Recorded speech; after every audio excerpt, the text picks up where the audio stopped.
Hey guys, we're back. Didn't get canceled, still on the air. Even if the air is the internet, there's room for all sorts of programming on the interwebs. It's amazing. I'm Ben Jones, sports editor at statecollege.com. This is Zach Berger, managing editor at statecollege.com, and we're here. We still don't have a title. We said it was a bunch of fighters last week, but I think if we end up branching out to different sports, that's not going to work. We'll think of something better, but for right now, we'll go with that. We're here today to talk about Penn State's 27-14 win over Buffalo. It was rainy. It was pretty awful. Then again, I was in the press box. I don't know what you were doing, but I was plenty dry. I was in the tailgate lots by 7-something in the morning and was wet for the vast majority of Saturday. So you have no room to complain. I have no room to complain. My feet were a little wet on the way into the stadium, but other than that, nothing really to complain about. But I think when you look at this game, it was a little bit of both teams that Penn State can be. The first half was kind of what Penn State looked like against Temple. A lot of what Penn State looked like against Temple. Not very productive. Penn State moved the ball a little bit better in that game in the first half than they did against Temple. But except for 10 points at the very end of the first half, it was kind of a head scratcher in terms of did they make any progress? Right. In that week between Temple and Buffalo. Paris Palmer didn't start on the left side of the line. And to Penn State's credit, the offensive line looked okay in the first half. In the very least, they didn't give up 10 sacks. They didn't actually give up any sacks. And I believe that Hackenberg was only hit twice or pressured significantly twice in that entire game. So that's certainly a big step forward. But at the same time, you go, well, it's Buffalo, and how Right. much can you take away from all of that? So I think, the first half, I imagine you saw a lot of the same things, just not very pretty football. No. I think a lot of fans watching the first half were probably concerned that there wasn't much progress made from week 1 to week 2. I think the second half probably quelled some of those concerns for people. The team certainly looked a lot better on both sides of the ball, but especially on offense. Seeing them put up some points, put together a couple of good drives was encouraging, to say the least. Yeah, Penn State ended up scoring on 3 straight drives in that second half, a field goal and 2 touchdowns. And that was only the 4th time under James Franklin that Penn State has scored on 3 consecutive drives. We've seen Penn State in a lot of these games, and a lot of teams don't score on back-to-back-to-back drives. But you see Penn State go out, maybe get a point, or maybe, well, not just a point, but you get a field goal or you get a touchdown, and then they don't do much after that. And I think Penn State's ability to sort of get that momentum and keep it going, because it's one thing to take advantage of Buffalo for a drive. It's one thing to take advantage of Buffalo for a quarter, like Right. they kind of did Temple, but to be able to string those successful drives back to back to back and really drive the ball down the field more than, we got an interception, we're on Buffalo's side of the ball or side of the field, and then we just go and score.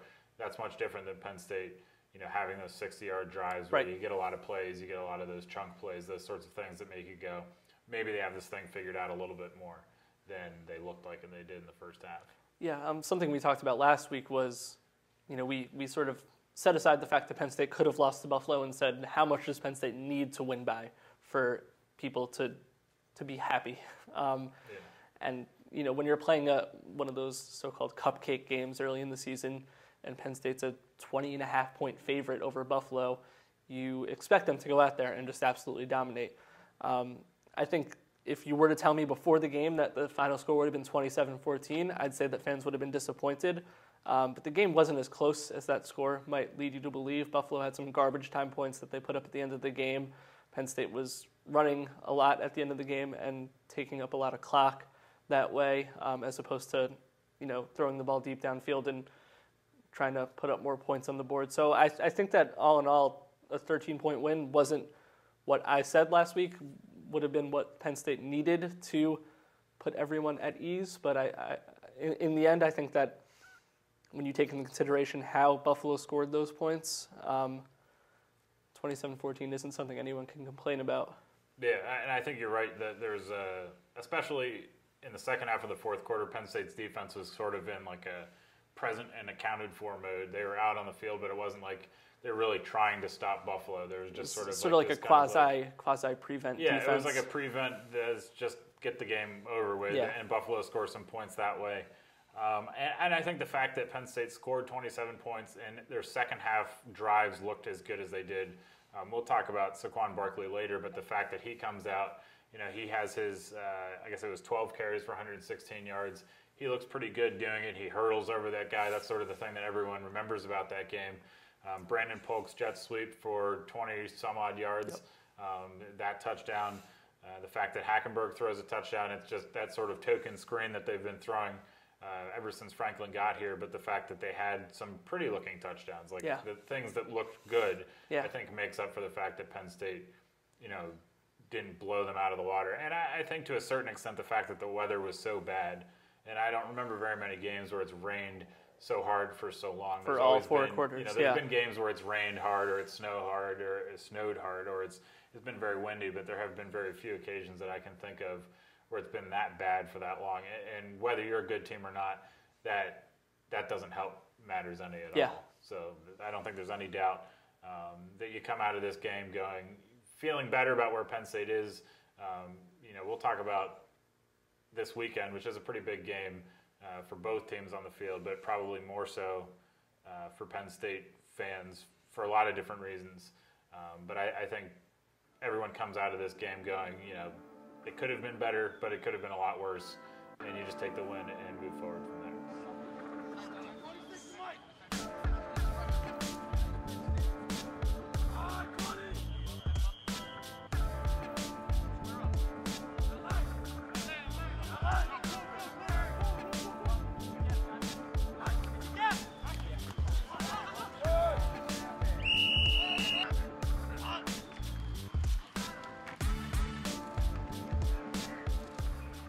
So this weekend, Penn State gets into one of those not rivalry games. It depends on what side of the line you are on that whole thing. But I think there's no doubt that when you play someone who recruits in the same part of the country that you do, that's in the same conference as you are, and has a lot to gain from beating you, that even if Penn State doesn't view Rutgers as a rival, so to speak, these are the kinds of games where you don't want to lose simply because it means that Rutgers has won. It's one of those games where you go, winning is more important because it prevents us from losing. And that's sort of a hard thing to describe, but I think, Penn State has to go into these games, and I think the team does, but I think even fans have to recognize that maybe Rutgers hasn't had Penn State's number historically. But it's a different Rutgers program than it used to be. It's a different era of college football than it used to be. And anytime you can beat someone that recruits in your backyard and you're recruiting in their backyard, you have to win those games. And I think especially when you play these games at night, you play them in front of a national audience, you play them on a big stage, that makes it all that more important. I don't think recruits necessarily turn on one game or another. You're not going to lose a recruit because Rutgers wins, and Penn State's not going to win all the recruits if they win. But certainly perception is very powerful, and the longer that Penn State can look like the dominant program in that series, the more important it is. So I think seasons aside, this game will always be important for both programs, and that's why you see so many people getting ready for this one. And that includes both the players and the fans. Like you said, I think the Rutgers fans especially so badly want this to be a rivalry, and for them at least, it seems that it's sort of become their biggest rivalry. A story that ran recently on the Banks, which is Rutgers' SB Nation blog, was about how their fans have, since the Penn State game last year, been chanting in less harsh terms, F Penn State on third down of every single game they've played since the Penn State game last year, which is, like 7-8 games. It's a lot. So they're pretty far removed, a year removed from that game, and they're still chanting F Penn State every third down. So they, for whatever reason, their fans have it out for Penn State. I think they'll travel well for this game, just being a few hours away in New Jersey. I think with it being a night game and the stripe out, however that actually ends up working out, it's going to be a sort of high pressure game for Penn State. Yeah, and I think when you talk about them, sort of not forgetting that loss to Penn State last year. I mean, you're from the New Jersey, New York area. You kind of know that a lot of people there have that sort of chip. Especially when you come into a conference and you want to prove yourself against regional. Whether Penn State's any good right now or not. Is secondary to the fact that that program is seen at a different status than Rutgers is. So to bring that sort of mentality of you don't want to be the butt of every joke. you want to come into these games aggressive and bring sort of the edginess that can kind of prove yourself to people. I think that definitely plays into all of that on the field, because I think players, there's some articles out that they remember the loss last year, and I think that's something that's going to come up every time you have a close game and that's decided in the end of the game. But I think it should be interesting because Rutgers is not necessarily a very good team themselves. Penn State is obviously the sort of struggles that we've gone over already, but I think these are two teams that are looking for sort of I don't know if either of these teams winning is necessarily a marquee win, because they're both sort of, they're either beating another team that's not very good or they're beating the other team that's not very good. But I think, winning this game on this stage is the sort of thing that can kind of hit your restart button a little bit, especially after, Rutgers is coming off a loss last week and Penn State's still sort of recovering from the whole fact that they lost to Temple. It sort of makes this game kind of interesting on paper and on the field for what they're both playing for. Yeah, I mean, historically, like we said, this isn't much of a rivalry. The teams have played each other a lot, but Penn State has historically dominated Rutgers. Right now, on the other hand, this is what should be a pretty competitive football game. It was last year. It was a 3-point game that was, went right down to the line. No team, Penn State, I would say probably has the advantage over Rutgers, but it's not by much. They're both good teams. They have strengths, they have weaknesses, and they have strengths like some players in their defensive line that could capitalize on a weak Penn State offensive line. We have a weak special teams unit, especially when it comes to punting, and they have one of the best returners in college football. So there are matchups that certainly work in Rutgers' favor, and on the other hand, there are matchups that work in Penn State's favor, which you probably could say about just about any football game. This is true. But the point being that it's a lot more competitive of a Penn State-Rutgers game than the history of the series between the teams would have you believe. Yeah, and I do think it's interesting because Penn State special teams, from the punting perspective, has not been very strong. And like you said, Rutgers brings in a return man that already has 3 touchdowns on returns this year in 2 games, which is pretty incredible. You'd be happy to have a guy who's got 3 returns over the course of an entire season. So you have that kind of storyline going on. You've got the fact that Penn State's defense forced just a boatload of turnovers last year against Gary Nova, who's no longer Rutgers quarterback because he graduated and moved on and what have you. So I think there's a lot of interesting things going on there. Obviously, Rutgers is without their best offensive weapon in Carew. And without one of their best defensive weapons. Yeah, so there's a lot going on there. There's a lot of people missing from this game, but at the same time, Penn State's got some injuries that they're dealing with, not having Naeem Wortman-White out there, sort of still figuring out what they're doing on offense. It can be one of those games. I think last year's game was pretty competitive and enjoyable to watch, even though it was low scoring. This has the real threat of being one of those games that's competitive in like the worst ways possible. So hopefully that's not the case, just because I'd like to watch a good football game. But all of that remains to be seen. The big question mark for Rutgers, I think, is Chris Laviano, their quarterback. He was suspended for part of the first game of the season after getting caught having a fake ID. He comes into that game against Norfolk State, throws 4 for 4 for 100-something yards and 3 touchdowns. But again, that's against Norfolk State. He comes in against Washington State last week in a game that they lost and puts together a pretty accurate football game, but throws for 1 touchdown, 1 pick, sort of a mixed bag from him in that game. And he hasn't, with the exception of last week, started a full football game. He played on and off in replacing Gary Nova on some occasions last season, but this is his second full start and his biggest challenge, I think, defensively that he's faced so far. And it'll be interesting to see how he responds to that. It sort of remains to be seen how good of a quarterback he is.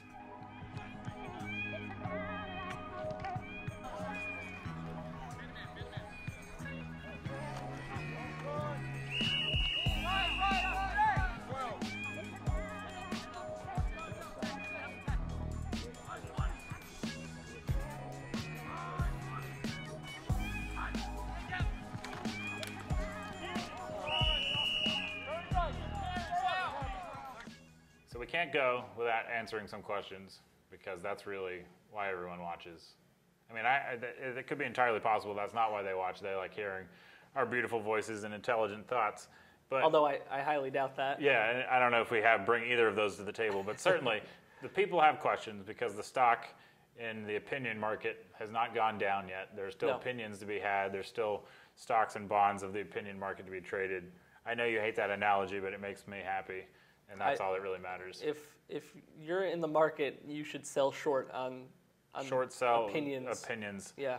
Nevertheless, to get to the point, we've got 3 questions to go over. The first one is essentially, does Saquon Barkley get the bulk of the carries this week? And I think that's interesting and probably something that maybe James Franklin doesn't know the answer to right now. I think when you look at when Barkley got his most productive runs and carries last week, it came in the second half of the game. It came when Buffalo looked like Buffalo in the sense that maybe the conditioning doesn't get him through 4 quarters of trying to stop everyone all the time.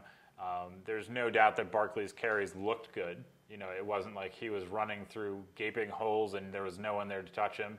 Right. You know, he made some powerful moves. He made some athletic moves. He made some good runs in his own right. But until you see him run in the first quarter like that, or you see him run in the second quarter against a defensive front that might be better than Penn State's offensive front, I think that's when you start to find out what kind of running back Saquon Barkley is right now. I don't think there's any doubt that he can be very good, and I think it's very obvious that he has what it takes to be the number 1 guy. Do we see that this week? I think they have to try because he looked so good, and you at least know what you're going to get out of Akil Lynch. Maybe Lynch starts it off just for the sake of, you know, have that consistency presence that they have in the backfield, a guy that you know what you're going to get out of him, and then try and hit him with Barkley. But I don't think that he's just going to jump up the roster, up the depth chart to the number 1 spot just because of, you know, a few good drives against Buffalo in the second half. Right. Yeah, I don't expect him to get, you know, 2/3 plus of the carries in this game. I certainly do expect Akil Lynch to be the de facto starter and that he'll probably be the running back in the backfield on the first drive and the one that gets the first carry of the game. I, on the other hand, do expect Saquon to get more carries early in the game than he did in the first 2, and we'll see, depending on how he does with those, that'll probably dictate how often he gets the ball as the game goes on. If he's playing well in the first couple of quarters and he's getting carries in the first couple of quarters and he's taking advantage of them, I wouldn't be surprised if he did end up at the end of the game having the majority of the carries for the team.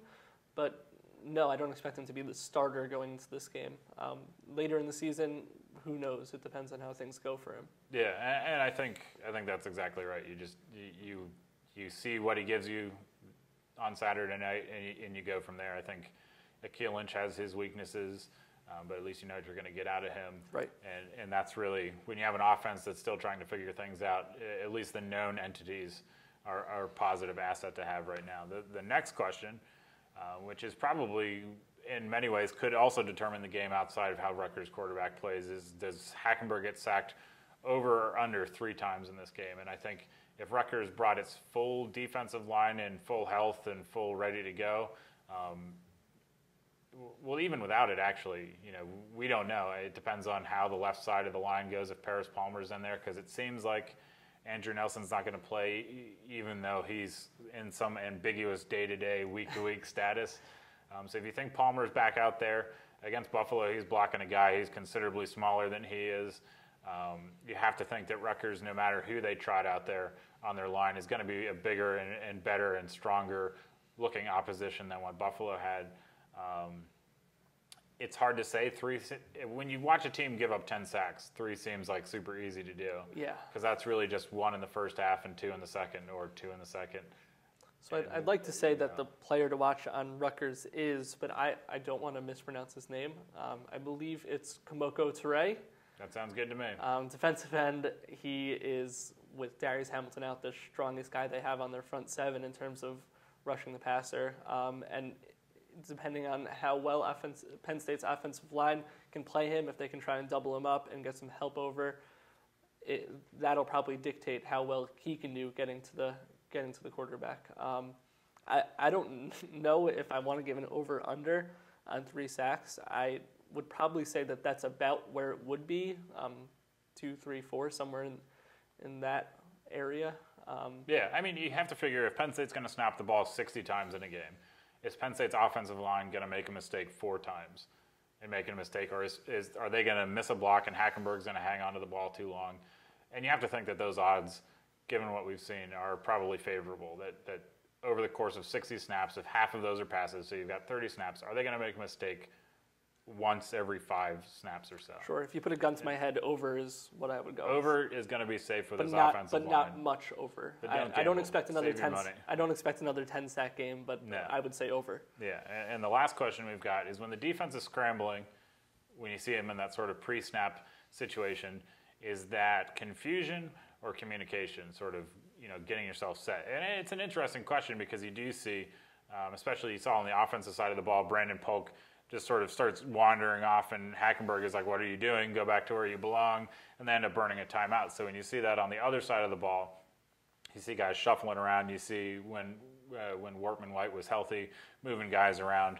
Is that confusion or setting the play? And I think it's not. I don't think they're confused because I think Bob Shoop has got these guys all on the same page and they know what they're doing. But I think when an offense comes out and they set up, you're looking for keys. You're looking for things that you recognize from watching film, and you see what you recognize, and then you adjust to that. And sometimes everyone recognizes what's going on at the same time, and they adjust. And other times you have guys. That was what made Naeem Wortman White so good, is his recognition of things that were going to happen.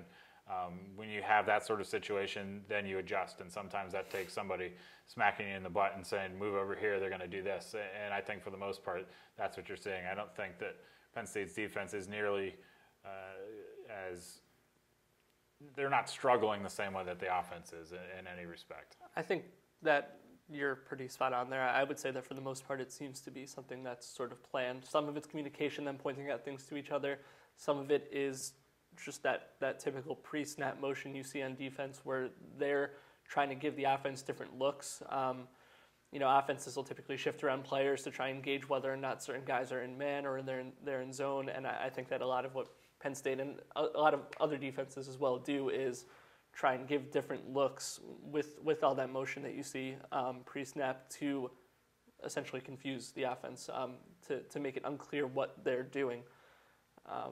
It's something that's fairly typical. I think you see defensive players sort of just running around, and it might look as if they're running around like a chicken with its head cut off, and they don't know what they're doing. But I think that Bob Shoop knows exactly what he's doing with that kind of stuff. Yeah, I think that's safe to say that Bob Shoop knows what he's doing, and hopefully by next week we'll know what we're doing and have a name for this show. We're going with a bunch of fighters still. That hasn't changed since we started filming today. We didn't imagine starting off the show with one name and ending with another. That's not good for your brand, I hear. Hashtag brand. Nevertheless, we will catch you guys next week when Penn State comes off of its win or loss to Rutgers, and we'll play San Diego State at a 3:30 kick here. We're not in Beaver Stadium, but at Beaver Stadium, before really getting into the last couple weeks before Big Ten play kicks off officially, even though it starts this week. The Big Ten season is still a little bit away. So for Zach, I'm Ben, and we will see you guys next week.